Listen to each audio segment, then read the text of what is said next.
Hey guys, it's me, Cameron Caldwell. I'm the administrator of CaldwellGenealogy.com as well as the Caldwell Genealogy Project on Facebook.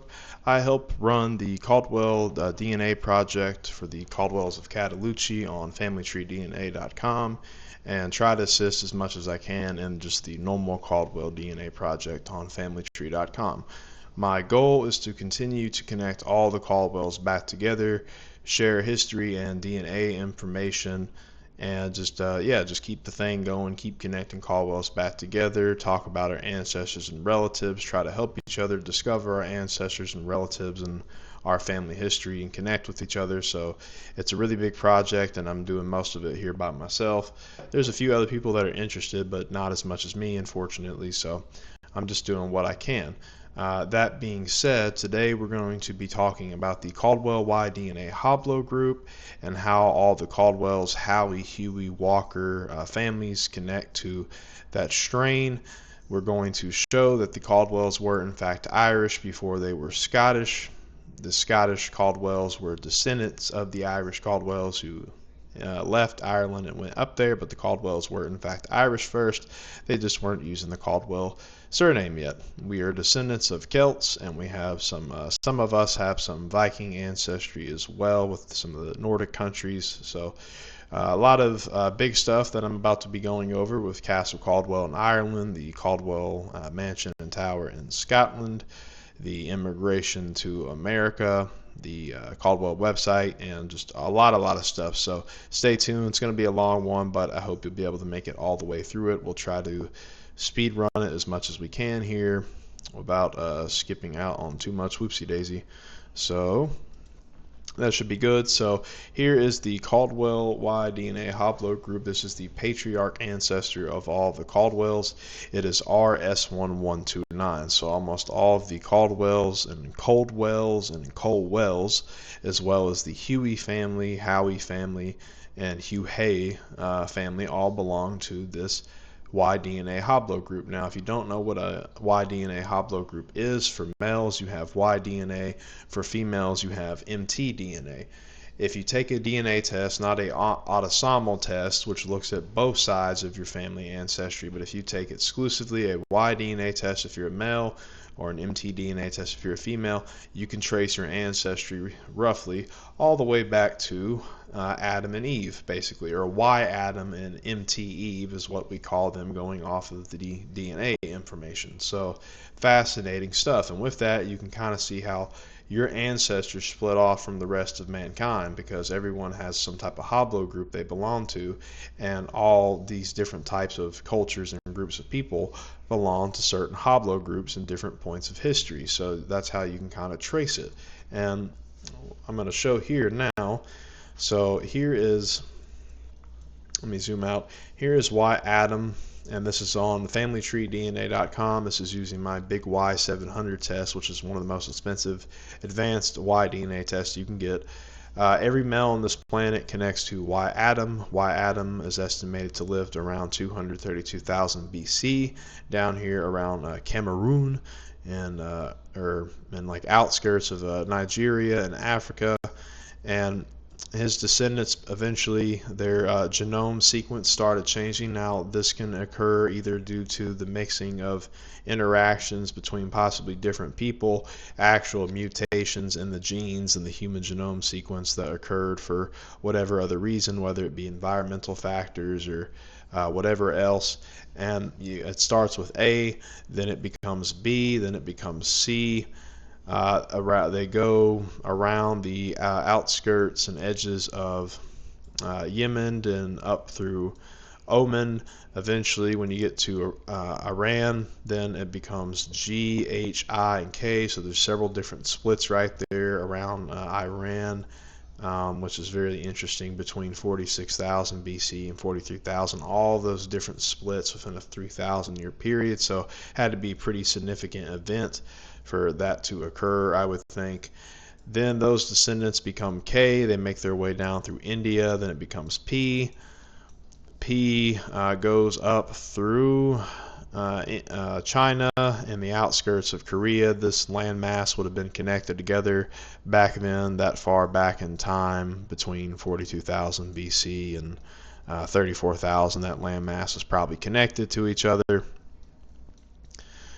P eventually becomes R, and then R eventually becomes R1B. So this is the really important one here, not for the Caldwells exclusively, but just in general. R1B, so 70% of all males in Western Europe and their descendants share the R1B strain.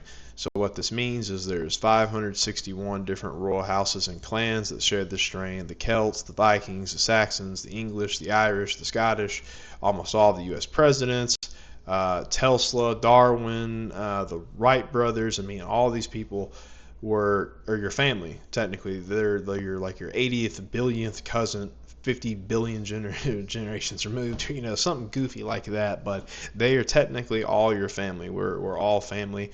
And I really like that aspect when you go back to biblical stuff, Adam and Eve and all that. I think it's really fascinating, even though we have plenty of people out there that we don't like and don't agree with, and you're like, God, I can't believe I'm related to this person. It's factually, everyone's related to each other. So I just think this is really, really cool information. And R1B, so eventually for our direct line, R1B makes its way over here to the outskirts of France, and it becomes L21. Almost all of the Irish, Scottish clans, and a lot of the English who have Celtic ancestry all descend from L21. L21 and his descendants make their way through England still in the BC time period, and around 2000 BC we have the very first ancestor who arrived in Ireland. His descendant was CTS 4466 around 250 BC in Ireland, who was a known Celtic man, that is a Celtic haplogroup. So we descend from him, and his descendants eventually become RS1129, 1350 Ireland. And these color-coded regions are where all of his descendants split up and roughly went to. That includes some of the Caldwells, some of the Howies, and the Hueys, and the Walkers, and all that good stuff.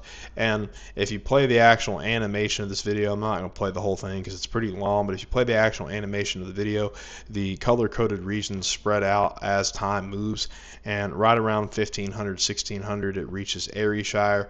This lines up with my own personal family ancestry of my 12th great-grandfather, Marion Elizabeth Wallace, who became Elizabeth Caldwell around the year 1500. She was born in Renfrewshire, and then him and her, I think, moved or lived right around Enniskillen for a good time being. His son, John Caldwell, his first wife was Jeanette Greer, who I come from. His second wife was Mary Sweetenham, who was a direct descendant of King Henry III of England, and they had James Caldwell, 1st Baronet. I know this for a fact because not only do I have the records, but with my Y-DNA 700 test, this RFT 496999 here, this is my direct haplogroup. It's as close as I can possibly get.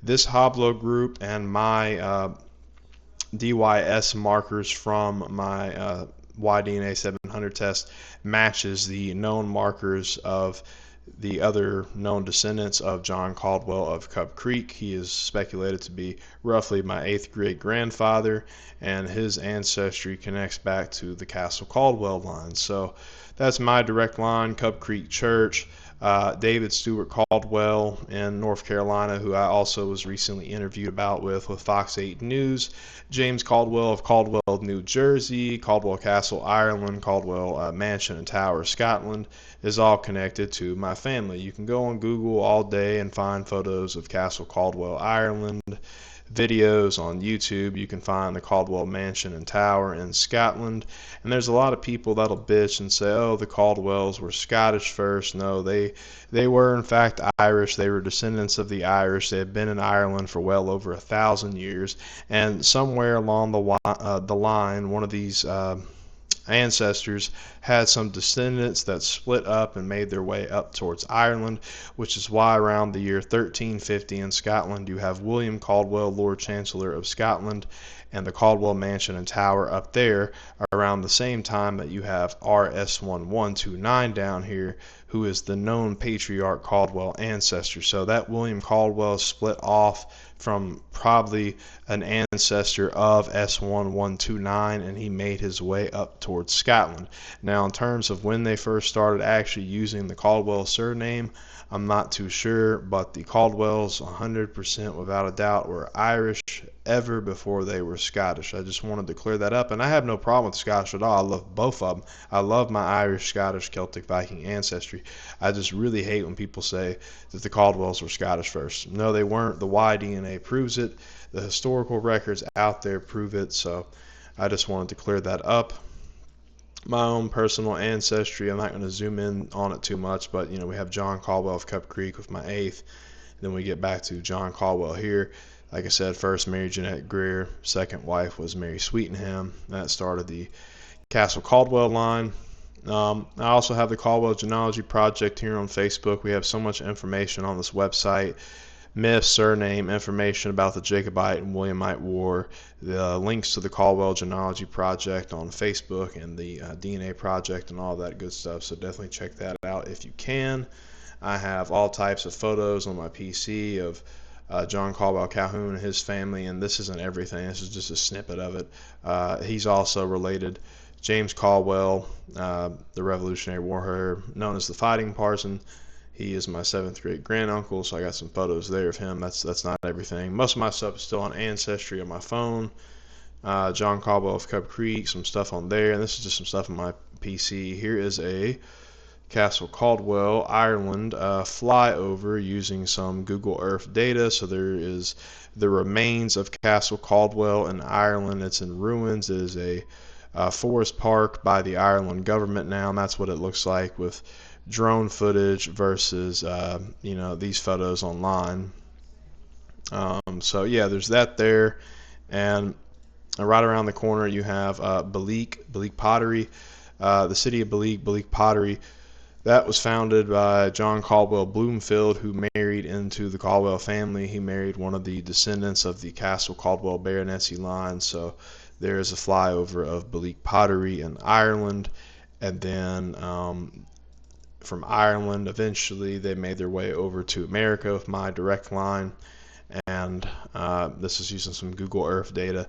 This spot right here is the final resting place of my direct Caldwell ancestors. This is where my 8th great grandfather, John Caldwell of Cub Creek, lies in Virginia.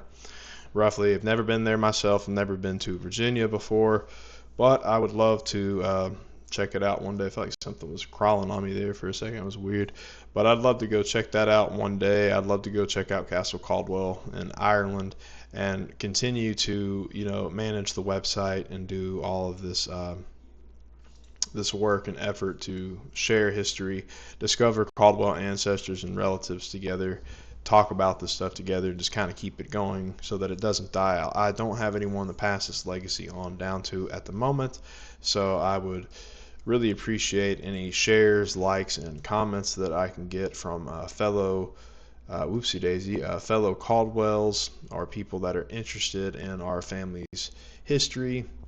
I cannot physically or mentally continue to manage all of it by myself, unfortunately, so I could use some help here, guys. But yeah, that is probably going to be it for this one.